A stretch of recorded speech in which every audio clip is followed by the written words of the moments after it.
നമസ്കാരം. കൊട്ടാരക്കര മീഡിയയിലേക്ക് സ്വാഗതം. വെളിയം റീജിയണൽ സർവീസ് സഹകരണ ബാങ്ക് തിരഞ്ഞെടുപ്പിൽ സംഘർഷം.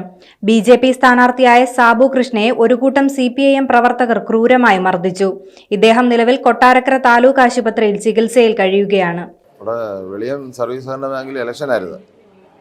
അപ്പോൾ രാവിലെ തൊട്ടേ അവിടെ കള്ളവോട്ടുകളും സ്ലിപ്പ് വിതരണവും എല്ലാം നിയമങ്ങളെല്ലാം ലംഘിച്ചുകൊണ്ടാണ് നടന്നുകൊണ്ടിരുന്നത്.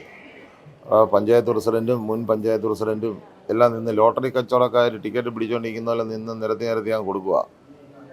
പിന്നെ അത് കഴിഞ്ഞിട്ട് 65 വയസ്സ് 60-65 വയസ്സ് കഴിഞ്ഞ് ആർക്കും കണ്ണിന് കാഴ്ചയില്ലെന്നാണ് പറയുന്നത്. എല്ലാവരെയും വന്ന് പിടിച്ചോണ്ടങ്ങ് പിടിച്ചോണ്ട് പോവുക, ഒരു സർട്ടിഫിക്കറ്റ് ഒപ്പിടുക, കൂടെ വരുന്ന ആൾ കയറി അങ്ങ് വോട്ട് ചെയ്യുക. അങ്ങനെ ഇത് രാവിലെ തൊട്ടേ കണ്ടുമെടുത്ത് പോലീസിൻ്റെ അടുത്തും പരാതി പറഞ്ഞ് എന്നിട്ടങ്ങ് ആക്കി യാതൊരു പ്രതികരണവും ഇല്ല. അങ്ങനെ നമ്മൾ അതിനെ ചോദ്യം ചെയ്തപ്പോൾ കൂട്ടം ചേർന്ന് വന്ന് അങ്ങ് അടിക്കുമായിരുന്നു. വേറെ കാരണങ്ങളോ അവരോട്ട് ഏറ്റുമുട്ടലുകളോ നമ്മുടെ ഭാഗത്തു നിന്നൊന്നും ഉണ്ടായിട്ടില്ല. അപ്പോൾ അവർ 10-25 പേര് ഇങ്ങോട്ട് വരുന്നു, അങ്ങ് അടിയ തുടങ്ങുക. അതാണ് അവിടെ സംഭവിച്ചത്.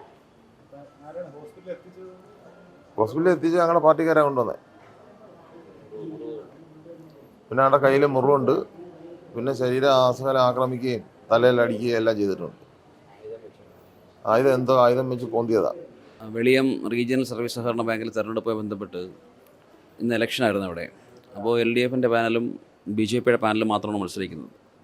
അപ്പോൾ ഇലക്ഷൻ്റെ തുടക്കം മുതലേ അവിടെ എല്ലാ നിയമങ്ങളും കാറ്റിൽ പറത്തിക്കൊണ്ടുള്ള ഒരു തെരഞ്ഞെടുപ്പ് LDFൻ്റെ നേതൃത്വത്തിൽ, പ്രത്യേകിച്ച് CPIMൻ്റെ നേതാക്കന്മാർ അവിടെ അവർക്കറിയാം ഇത്തവണ കഴിഞ്ഞ തവണ BJP അവിടെ വളരെ വലിയ മുന്നേറ്റം നടത്തി. ഇത്തവണ BJPയുടെ പാനൽ ജയിക്കാൻ വരെ സാധ്യതയുള്ള തെരഞ്ഞെടുപ്പായിരുന്നു. അപ്പോൾ അതിൽ വിരളി പൂണ്ട് ഈ CPM നേതാക്കന്മാർ നമ്മുടെ പാർട്ടിയുടെ ഓടനാവട്ടം ഏരിയ പ്രസിഡന്റ് സാബു കൃഷ്ണയെ വളരെ ക്രൂരമായി 10-25ഓളം വരുന്ന ആൾക്കാർ, അദ്ദേഹം BJPയുടെ പാനലിലെ സ്ഥാനാർത്ഥി കൂടിയാണ്. അപ്പോൾ ആ സ്ഥാനാർത്ഥിയെ, പാർട്ടിയുടെ നേതാവിനെ ഇത്രത്തോളം ക്രൂരമായി മർദ്ദിച്ചിരിക്കുകയാണ്. അപ്പോൾ BJP വിജയിക്കുമോ എന്നുള്ള ആ ഒരു ചിന്തയിൽ വിരളിപ്പൂണ്ട് ഭ്രാന്തി പിടിച്ച് വളരെ മോശമായ രീതിയിൽ പെരുമാറി കള്ളവോട്ട് ചെയ്യിപ്പിച്ചത് ചോദിച്ചതിനെതിരെ അദ്ദേഹത്തെ അകാരണമായി മർദ്ദിച്ച് അവശനാക്കി താലൂക്ക് ആശുപത്രിയിൽ അഡ്മിറ്റ് ചെയ്തിരിക്കുകയാണ്.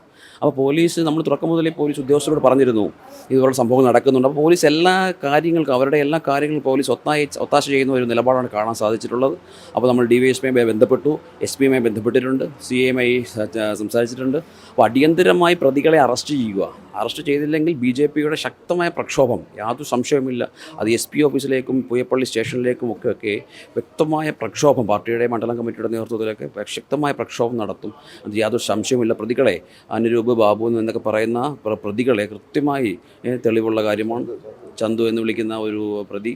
അപ്പോൾ ഈ പ്രതികളെ, ഇദ്ദേഹത്തെ ആക്രമിച്ച ഈ പ്രതികളെ കൃത്യമായി അറസ്റ്റ് ചെയ്തില്ലെങ്കിൽ ശക്തമായ പ്രക്ഷോഭം നടത്തും, യാതൊരു സംശയവുമില്ല.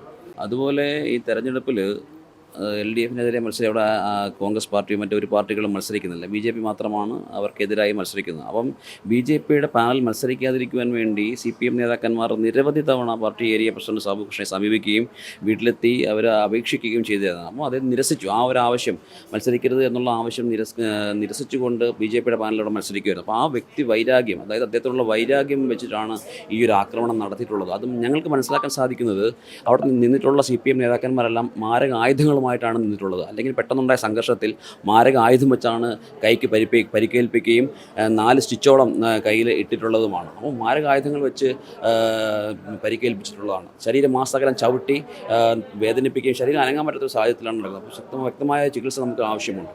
അത് നമ്മൾ ആശുപത്രി സൂപ്രണ്ടിനെ നമ്മൾ അറിയിച്ചിട്ടുമുണ്ട്. അപ്പോൾ അതുകൊണ്ട് ഈ ഗുണ്ട ആക്രമണങ്ങൾ, ഇതുപോലുള്ള ഗുണ്ടകളെ വെച്ചുകൊണ്ടിരിക്കരുത്. അവർക്കേറെ ശക്തമായ നടപടികൾ ആവശ്യമാണ്. അതുകൊണ്ട് ഇങ്ങനെ പോയാൽ BJP എന്താണെന്ന് അവരറിയും, സംശയവുമില്ല. അതുകൊണ്ട് ഈ ഗുണ്ടകൾക്കെതിരെ, ഈ മാരകായുധങ്ങളുമായി അവിടെ തമ്പടിച്ചിരുന്ന CPMൻ്റെ നേതാക്കന്മാർ ഗുണ്ടകൾക്കെതിരെ അതിശക്തമായിട്ടുള്ള നടപടികൾ സ്വീകരിച്ചില്ലെങ്കിൽ BJP വ്യക്തമായ പ്രക്ഷോഭം നടക്കും.